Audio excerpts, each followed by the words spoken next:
Headlines प्रायोजक राम बंधू लोणचे. आता प्रत्येक जण जिंकेल.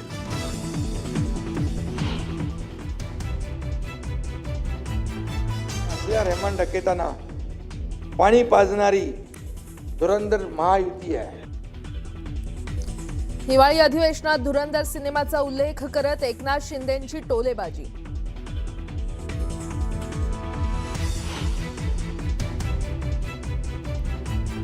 जोपर्यंत चंद्र आणि सूर्य आहे तोपर्यंत मुंबई महाराष्ट्राचीच राहील, मुख्यमंत्री फडणवीसांनी विरोधकांना ठणकावलं.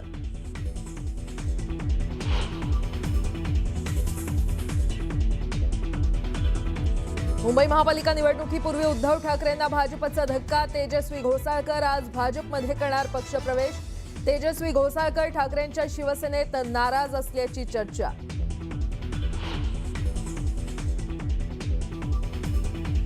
दिग्गज फुटबॉलपटू मेसीचं मुंबईत जंगी स्वागत. वानखेडेवर फुटबॉल प्रेमींची तुफान गर्दी. मेसीच्या हस्ते प्रोजेक्ट महादेवाचा शुभारंभ.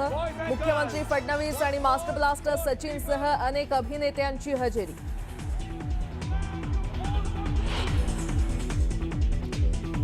बिहारचे मंत्री नितीन नबीन बनले भाजपचे राष्ट्रीय अध्यक्ष. आज दिल्लीत येऊन स्वीकारणार पदभार.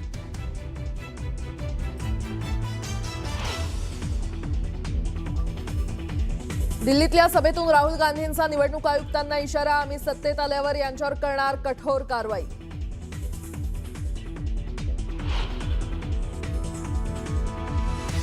आजपासून पंतप्रधान मोदी 3 देशांच्या दौऱ्यावर. सर्वात प्रथम जॉर्डन, त्यानंतर इथिओपिया आणि शेवटी ओमानचा करणार दौरा.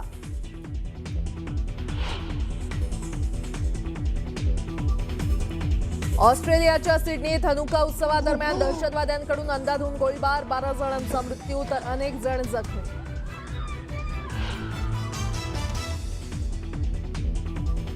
आणि तिसऱ्या T20 सामन्यात भारतानं केला आफ्रिकेचा 7 गडी राखून पराभव. 5 सामन्यांच्या मालिकेत 2-1 अशी आघाडी.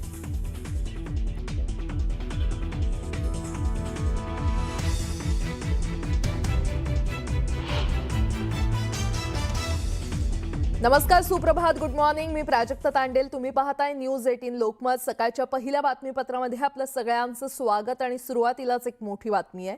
मुंबई महापालिकेच्या तोंडावर उद्धव ठाकरेंच्या शिवसेनेला मोठा धक्का बसलाय. ठाकरेंच्या शिवसेनेच्या नेत्या तेजस्वी घोसाळकर या आज भाजपमध्ये प्रवेश करणार आहेत आणि भाजपचे मुंबई अध्यक्ष अमित साटम यांच्या उपस्थितीमध्ये हा पक्षप्रवेश होणार आहे. तेजस्वी घोसाळकर या ठाकरेंच्या शिवसेनेमध्ये नाराज असल्याची चर्चा गेल्या काही दिवसांपासून दबक्या आवाजात सुरू होती आणि नाराजीमुळे त्यांनी ठाकरेंना रामराम ठोकल्याची किंवा ठोकण्याचा निर्णय घेतल्याची माहिती वरिष्ठ सूत्रांकडून मिळते.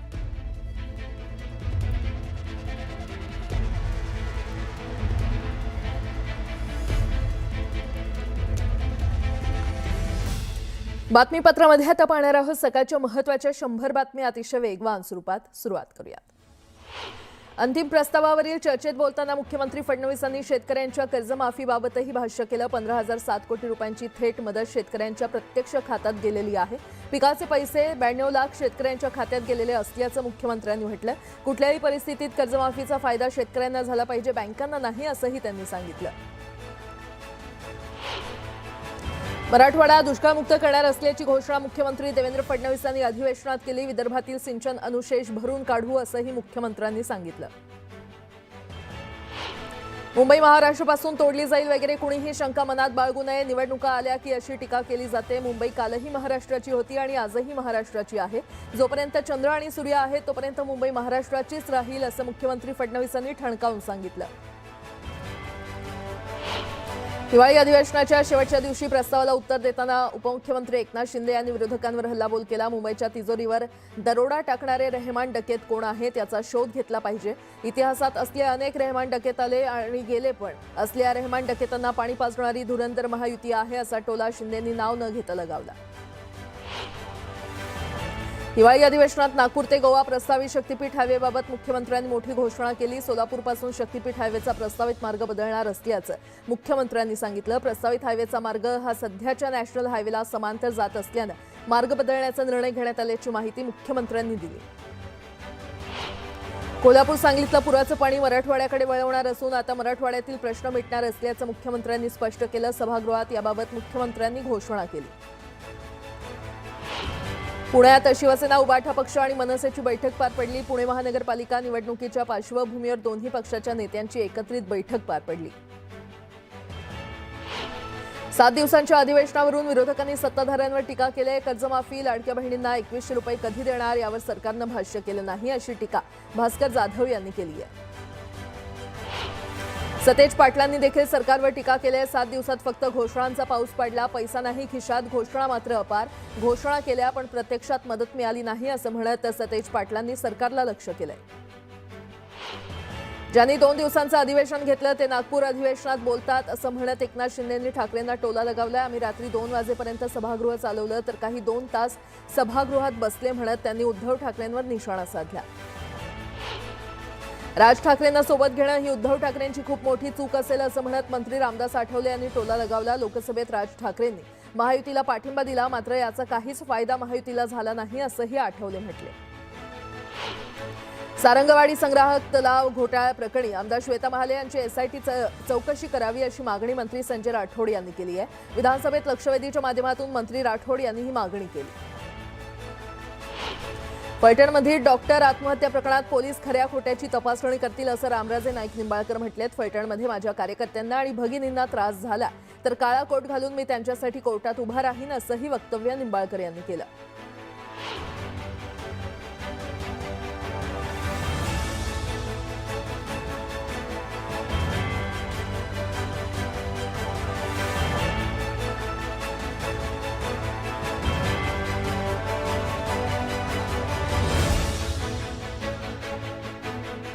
जळगाव महापालिका निवडणुकीच्या पार्श्वभूमीवर शिवसेना उबाठा पक्षाची बैठक पार पडली. या बैठकीला इच्छुक उमेदवारांसह नगरसेवक उपस्थित होते. दरम्यान 130 इच्छुकांचे अर्ज प्राप्त झाले.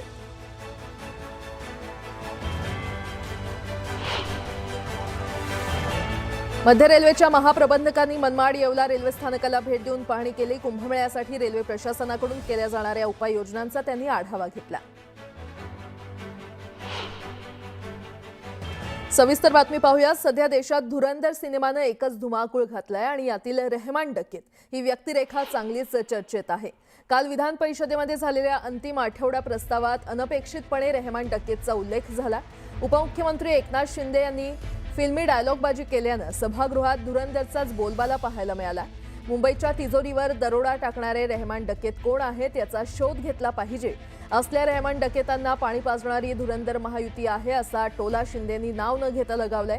तर आम्ही रात्री 2 वाजेपर्यंत सभागृह चालवलं तर काही 2 तास सभागृहात बसले म्हणत त्यांनी उद्धव ठाकरेंवर निशाणा साधला.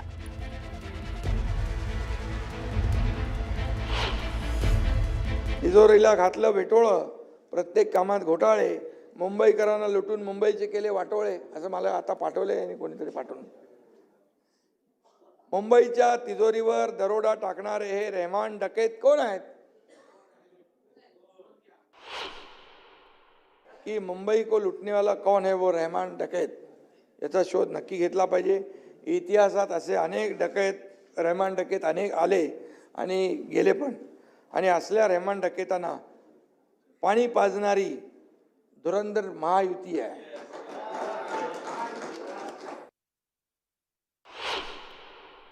बदला महाराष्ट्र का मंजर, सभापति महोदय, बदला महाराष्ट्र का मंजर, हमारी सारी योजनाएं है गेम चेंजर. कारपोरेशन का इलेक्शन जीतकर हम ही होंगे असली धुरंधर.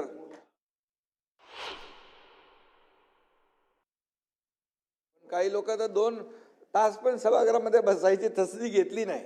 विरोधी पक्षनेता हे पूर्ण अधिवेशनामध्ये दुसरं काय विरोधी पक्ष नेत्याशिवाय नेत्यांनी आपल्या चर्चा केली नाही. ही दुर्दैवाची बाब आहे. आणि भाई विदर्भामध्ये एक म्हण आहे, घरात नाही दाना आणि मले पाटील म्हणा. काही लोक तोंडाने फक्त बोलत असतात, इथे येऊन बोलत नाहीत आणि ते बळ फक्त इथूनच दाखवतात, बाहेर दाखवतात. आणि म्हणून काही लोकांचं अंगात नाही बळ आणि चिमटा काढून पळ अशी परिस्थिती काही लोकांची झाली.